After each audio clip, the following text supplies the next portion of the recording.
बिस्मिल्लाहिर्रहमानिर्रहीम। इब्तदा है रब्बे जलील के बाबरकत नाम से जो दिलों के भेद खूब जानता है। नाजरीन, आप देख रहे हैं आवाज़ 24 से आज का प्रोग्राम, आज के ख़ास मेहमान, और मैं हूँ आपका मेज़बान मोहम्मद अली।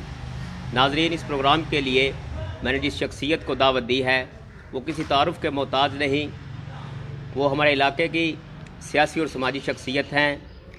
यूनियन कौंसल वासू के चेयरमैन भी रह चुके हैं और मौजूदा पीपल पार्टी सिटी मंडी बाउद्दीन के सदर भी हैं।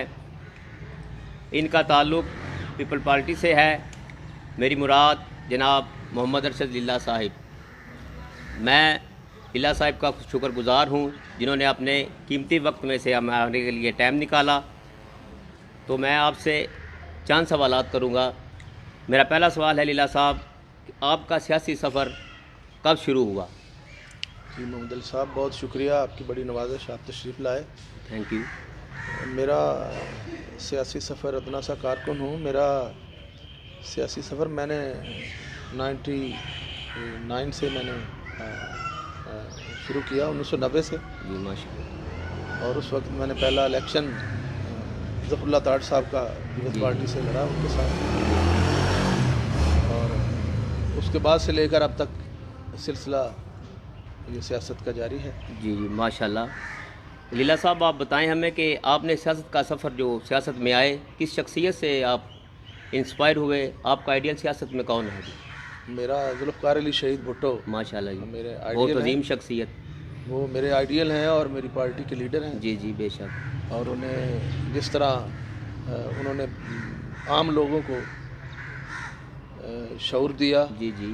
और उन्हें हर लिहाज से अकामोडेट किया जब वो इक़्तिदार में आए, और वो अवामी आदमी थे, अवाम की ज़बान बोलते थे, अवाम में ही रहना चाहते थे और अवाम की ही खातर जी अपने असूलों पर डटे रहे, और एक आमर से और इंटरनेशनल साम्राज्य कुत्तों से उन्होंने कंप्रोमाइज़ नहीं किया, और इस जुर्म की पादाश में वो तख्ता-ए-दार पर लटकाए गए। जी जी जी। और जब लटकाए गए तख्ता-दार पर, तो उस वक़्त के आमर ने उनके जनाजे पर भी पाबंदी लगा दी, और 8-10 लोग जनाजा पढ़ सके बमुश्किल।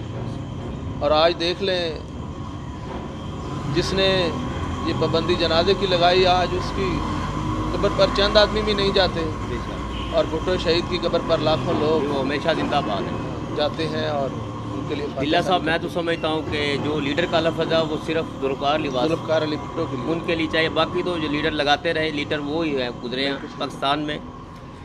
तो आजकल की जो मुश्किलात अवाम को सामने आ रही हैं, वो सबसे पहली जो मुश्किल है वो है जो हमारे वज़ीर-ए-आज़म साहब ने बल्दियाती निज़ाम को ख़त्म किया, और उसके बाद आप देखते हैं बारिश होती है और जो हमारी गलियाँ हैं, बाज़ार है, वो नदी नालों का नक्शा पेश करती हैं। इसके बारे में आपके क्या ख्याल है जी?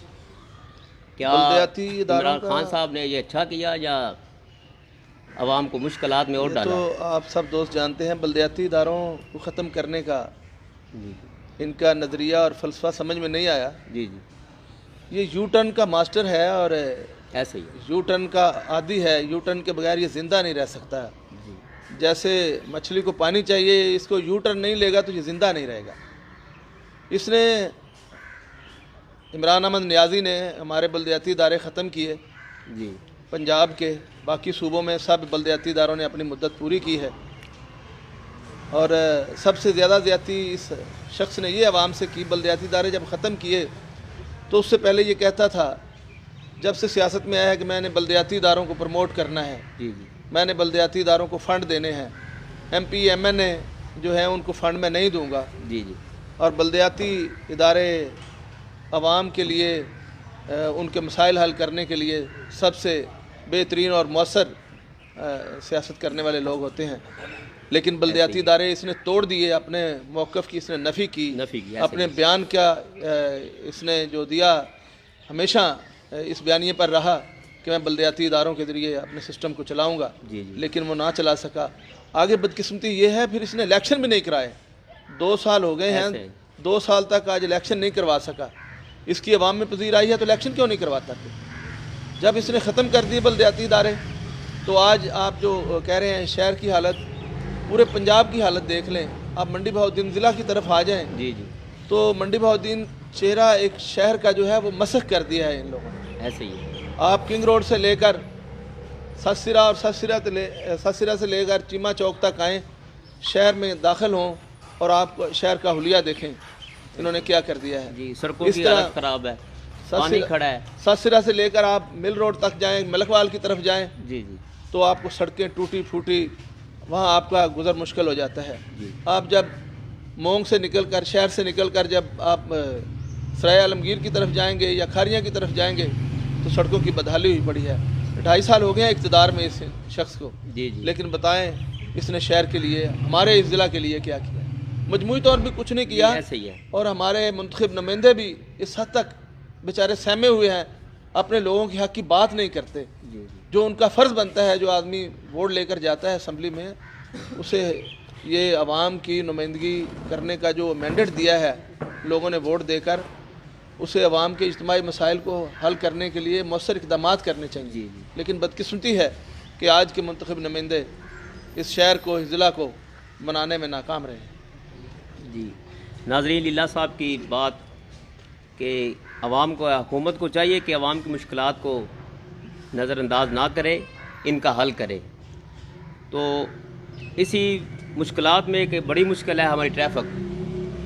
अब आप वही बात लीला साहब वाली आ गई, अगर किंग रोड से अगर हम सतसिरा और सतसिरा से अगर हमको आना हो चीमा चौक तक तो मिनटों का सफ़र जो है घंटों में तय होता है, बेहंगम ट्रैफिक है। इसी तरह आप ले चीमा चौक से अगर चल के हम आए जेल चौक तक तो उसमें भी, हालांकि वहाँ पर हमारा जेल है, बहुत एहसास जगह है, वो बिल्कुल सही। हाकमाल वालों ने वो सारा निज़ाम ख़राब किया हुआ है, या मैं कहूँगा ये भी हुकूमत की नाअहली है। नाअहली नहीं, आपके इदारे पैसे ले रहे हैं हाकिम माल से। जी, वो आप जाएं दुकानों वालों से मिलें, और मैं ये बड़ी यकीन के साथ और मैं समझे बड़ी ज़िम्मेदारी के साथ बात कर रहा हूँ। बेशक, आपके जो स्पेशल इदारे हैं ट्रैफिक के और जो काम कर रहे हैं शहर के लिए, म्यूनसिपल कमेटी है, जी जी, आपका डीसी ऑफिस है, जेल इंतज़ामिया है, जो हाकिम माल के सामने जेल आप कह रहे हैं बड़ा एहसास इलाका होता है। जी जी, तो डीसी साहब अब नए नहीं रहे, अब बड़ा अरसा हो गया उन्हें आए हुए। बेशक, वो इतना तो ज़रा पता कर दें हाकिम माल वालों से कि आपकी पार्किंग कहाँ है। जी जी, शहर का बहुत बड़ा माल बन गया है, जी, पूरे ज़िला का ये ऐसे ही। शॉपिंग प्लाजा है। या उनकी उसकी पार्किंग तरह अलहदा होना चाहिए। जब से आए हैं कभी इन्होंने इनकी तबीयत पर अगर ग्रां ना गुजरे जी। तो हाकिम माल तशरीफ़ लाएं और उनसे पूछें, उनकी इंतज़ामिया से, उनके चीफ एग्जीक्यूटिव से, उसके मालिक से पूछें कि आपका जनाब पार्किंग का एरिया कहाँ है, और जो रोड ब्लॉक कर दिया जाता है, जी, क्या ये दुकानदारों से अपना हाकिम माल वाले किराए बढ़ाकर वो उन्हें भत्ता नहीं देते? क्या डी साहब ने ये पता किया है? जी, उनका ये हक है।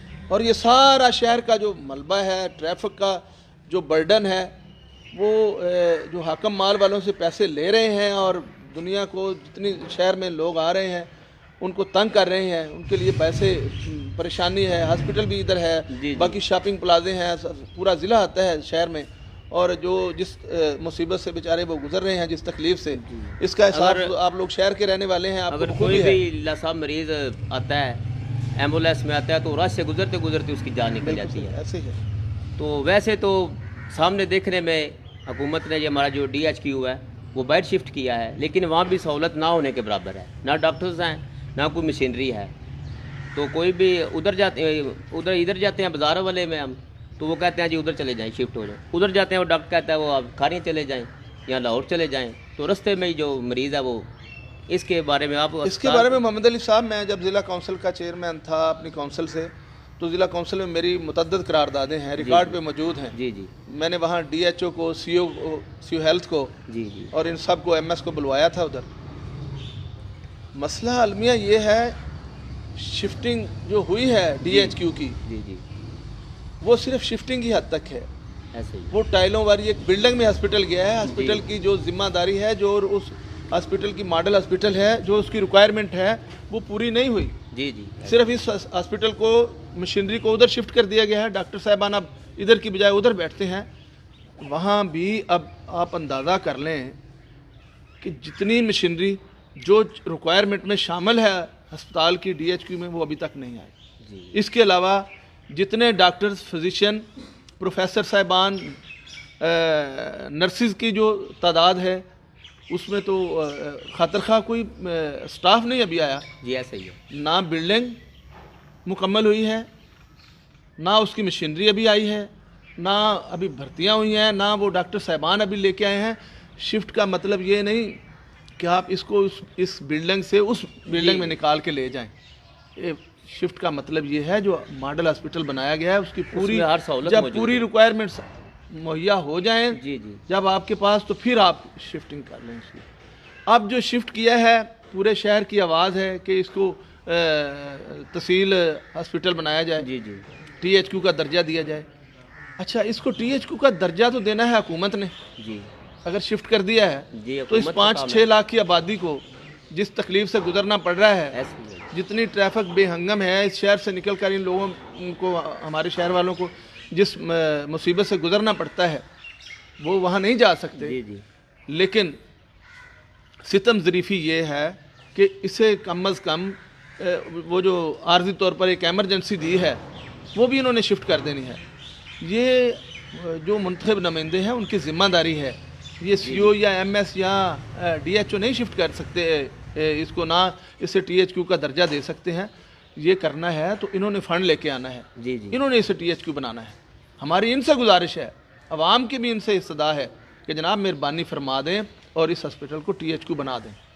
DHQ तो आपसे शिफ्ट कर दिया आपने, जी जी सिर्फ शिफ्ट ही किया है, शिफ्ट ही किया है, ऐसे ही है। वहाँ शिफ्ट का ही अंदाज है, वहाँ जगह टाइलों ही- पे लोग सिर्फ चल जगह रहे ही हैं, चेंज की है। जगह चेंज की है। वहाँ अभी तक आप बताएं ब्रेन हेमरेज वाला जो मरीज़ है और जो एक्सीडेंट में जिसके सर में चोट लग जाती है, ठीक है, जो जिसका सीरियस फ्रैक्चर्स हैं, उसको जाते उनको तो रेफर शिफ्ट कर देते हैं। उसको रेफर कर देते हैं जी, आप खारिज जाएं। तो फिर क्या फ़ायदा हुआ? फिर आप बताएं ना, ये तो रेफर इस हॉस्पिटल में भी कर रहे थे, उसमें भी जी, जी। रेफर कर रहे हैं। क्या तब्दीली आई इसमें? जी बस ये तब्दीली वाला नारा ही आया है, तब्दीली कोई नहीं आई। तो अब मैं लीला साहब ज्यादती आपसे, है ये आवाम के साथ, सरीहन जी ज्यादती। जी ये आवाम का हक खाने वाली बात है। तो अब मैं आपसे पूछूंगा कि जो पिछले दिनों कोयटा में सान्या मच हुआ उसके बारे में जो अभी तक तदफीन नहीं हुई, मुज़ाकरात ही नहीं हो पाए, तो उन जो वहाँ वो बैठी है उनके बारे में आप क्या कहेंगे, यहाँ हुकूमत को क्या कहेंगे इसके बारे में? आज तदफीन तो उनकी हो गई है। जी कोई जब वज़ीर आज़म नए पाकिस्तान के इमरान अहमद नियाज़ी ने कल कहा है कि ये ब्लैकमेलर हैं, ये मुझे ब्लैकमेल कर रहे हैं, तो फिर उसके बाद शाम को मुज़ाकरात हुए। लेकिन हद तो जुल्म की ये है जुल्म की।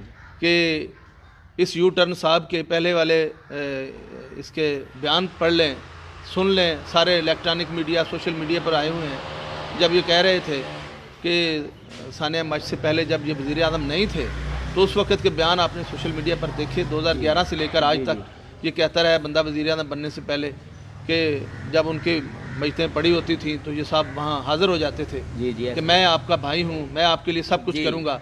और आज उन्हें ब्लैकमेलर कहना ब्लैक- इस दुख और गम और अंदोनाक घड़ी में, मैं समझता हूँ ये इखलाकी दिवालियापन है और इतना गैर जिम्मेदाराना बयान और उनके दिलों को दुखाने वाली बात है। वाली बात है। अब लीला साहब, अगर एक बहन का भाई, माँ का बेटा सामने पड़ा हो, वो अपना हक मांगे तो उसको ब्लैकमेलिंग कहना जुल्म पे जुल्म है। देखें, इंसाफ मांगना हर शहरी का हक है, जी, लेकिन उनके साथ जितना बड़ा जुल्म हो रहा है 2 दहाइयों से, ऐसे ही उसका कोई हमारी हुकूमत थी तो राजा परवेज़ अशरफ साहब ने गवर्नर राज लगा दिया था जी, उस वक्त, ठीक है, सिर्फ उस आवाम की आवाज़ पर कि जिस तरह आवाम कह रहे हैं अगर वज़ीर आला हमारी उस रिक्वायरमेंट को आवाम को इंसाफ देने में नाकाम है जी तो हम यहाँ गवर्नर राज लगा देते हैं। लेकिन ये मसूफ़ अपनी बात पर अड़े रहे और ना गए। और आज इनकी अपनी औलाद तो इंग्लिस्तान में बैठी है, जी ऐसे ही। इनके 2 बेटे हैं, वो तो गोरों के मुल्क में रहते हैं। और दूसरा जो वज़ीर दाखिला बनाया उनको तो उसकी तो औलाद ही नहीं है। जिसकी औलाद नहीं वो उसे दूसरों की औलाद का क्या कोई एहसास दुख होगा। नहीं, ऐसे ही। और जिसके बच्चे इंग्लिस्तान में गोरों के साथ रह रहे हैं उसका तो यहाँ बच्चे ही नहीं है, उसे दूसरों के बच्चों से क्या कर सकते। ये अलमिया है, ये बड़े दुख की बात है। ये नए पाकिस्तान का जो बानी है, इसको इंशाल्लाह मेरा ईमान है, इसको जो बद्दुआएं इसने ली हैं उनकी, जी। और जो बड़े इसके मशीर और दावेदार और बने फिरते थे तर्जमान, वो भी कह रहे हैं हम उन लाशों से शर्मिंदा हैं। आप उन लाशों से शर्मिंदा ना हों, आप इससे शर्मिंदा हों और इसकी जान छोड़ दें। जी। अब इससे क्या लेना है आपने? जी नाजरीन, ये थे हमारे इलाके की सियासी शख्सियत जिन्होंने बहुत अच्छे अंदाज में और बहुत खूबसूरत अंदाज में गुफ्तगू की। मैं आखिर में फिर अरशद लीला साहब का शुक्रगुजार हूँ जिन्होंने वक्त दिया। आवाज़ 24 की टीम को और अपने मेज़बान मोहम्मद अली को इजाज़त दीजिए। अल्लाह हाफिज़।